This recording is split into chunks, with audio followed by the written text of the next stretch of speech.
विजयी विश्व तिरंगा प्यारा, झंडा ऊंचा रहे हमारा, वीरों को हर्षाने वाला, प्रेम सुधा बरसाने वाला, मातृभूमि का तन मन सारा, झंडा ऊंचा रहे हमारा।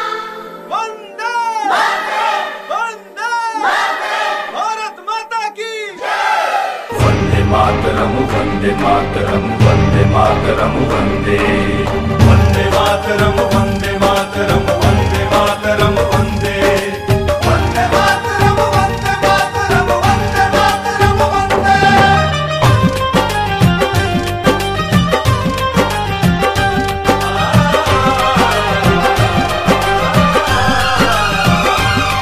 मेरा रंग दे बसंती चोला था भगत सिंह ने बोला, जब भड़का क्रांति का सोला, आसन दुश्मन का टोला। आजादी के निशानी हो, वीरता के कहानी हो,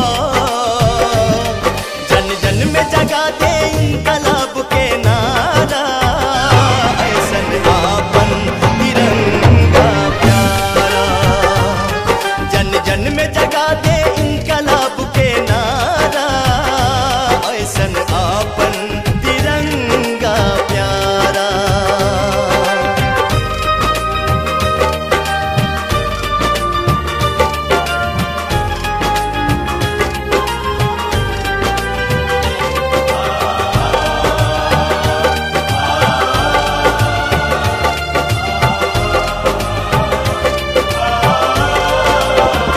शहीदन के कुर्बानी केसरिया याद दिलावे, रहे कायम हरियाली, हरा रंग सबके सिखावे, सादगी छूट न जाए, श्वेत संदेश देला, रुके ई कदम कबोना, चक्र उपदेश देला, रुके ई कदम कबोना, चक्र उपदेश देला।